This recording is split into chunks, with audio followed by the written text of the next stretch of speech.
नमस्कार, आप देख रहे हैं न्यूज़ प्लस 21। मैं हूं आपके साथ प्रियांशा लाजरस। पूरे प्रदेश में खाद और बीज की भीषण कमी व्याप्त है। खाद के लिए किसान घंटों सोसाइटी में लाइनों में खड़े हो रहे हैं। खरीफ सीजन में किसान खेतों में खेती के लिए समय न देकर खाद के लिए समितियों के चक्कर लगा रहे हैं। खरीफ सीजन के पहले खाद के संकट के साथ साथ किसानों को अघोषित बिजली कटौती की दोहरी मार झेलनी पड़ रही है। जिला अध्यक्ष केशरवानी ने बताया कि धान का कटोरा कहे जाने वाले छत्तीसगढ़ राज्य कृषि बाहुल्य राज्य है और ऐसे में राज्य के अन्नदाता का ही त्रासदी में होना राज्य सरकार की विफलता और कुप्रबंधन का साक्ष्य है। खेती किसानी के लिए बिजली आपूर्ति को अति आवश्यक सेवा की श्रेणी में रखा जाए और 24 घंटे बिजली सुनिश्चित की जाए। मांगे पूरी नहीं होने पर जनता कांग्रेस छत्तीसगढ़ प्रदेश भर में आंदोलन करने विवश होगा। जिला अध्यक्ष सहित जिले उपाध्यक्ष आफ्ताब रजा, रंजीत वर्मा सहित अन्य कार्यकर्ता उपस्थित रहे। कवर्धा से डॉक्टर मिर्जा की रिपोर्ट। सर, किन मुद्दों को लेकर आज कबीरधाम कलेक्ट्रेट में ज्ञापन सौंपा गया? जिस तरीके से जिले के किसान खाद और बिजली के लिए दर दर भटक रहे हैं, कभी बिजली ऑफिस के चक्कर लगा रहे हैं, कभी खाद कार्यालय का चक्कर लगा रहे हैं, इससे साफ साबित होता है कि राज्य सरकार किसान विरोधी सरकार है।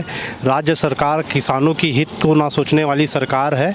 आज हम कलेक्टर साहब को ज्ञापन देने पहुंचे हुए थे कि यहाँ पे ज़िले में शीघ्र ही खाद की व्यवस्था की जाए और बिजली की व्यवस्था की जाए। इसके साथ ही हमने 4 प्रमुख मांग किए हैं और ये मांगे हैं कि सहकारी समितियों में तत्काल खाद और बीज की उपलब्धता सुनिश्चित किया जाए, किसानों को वर्मी कंपोस्ट खाद लेने की अनिवार्यता खत्म किया जाए, रासायनिक खाद की आपूर्ति में कमी को देखते हुए यूरिया, डीएपी तथा पोटास की बिक्री को खुले बाजार में प्रतिबंधित किया जाए। इन तीनों प्रकार के खाद को सिर्फ सहकारी समितियों के माध्यम से सभी किसानों को सरकार द्वारा निर्धारित मूल्य पर दिया जाए। खेती किसानी के लिए बिजली आपूर्ति की अति आवश्यक सेवा की श्रेणी में रखा जाए और 24 घंटा बिजली सुनिश्चित किया जाए। और यहाँ पे कलेक्टर साहब से विशेष मेरा अनुरोध है कि जिस प्रकार से दलदली में 15-20 दिनों से लाइट गोल है, वहाँ पे लोग बिजली के लिए तरस रहे हैं। कलेक्टर साहब को उन क्षेत्रों को ब्लैक डे घोषित कर देना चाहिए और उनसे हाथ जोड़ के निवेदन है कि बिना अधिकारी को बताए, बिना अपने कर्मचारियों को बताए, एक दिन सिर्फ दलदली क्षेत्र में रह के गुजारे तो उनको जिले की स्थिति पता चल जाएगा कि किस तरीके से बिजली यहाँ पे कटौती की जा रही है।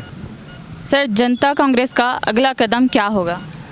जनता कांग्रेस पहले निवेदन की है, आवेदन की है और इससे बात नहीं बनी तो आने वाले दिनों में किसानों के साथ मिलके, जिले वासियों के साथ मिलके कलेक्टर कार्यालय का घेराव किया जाएगा।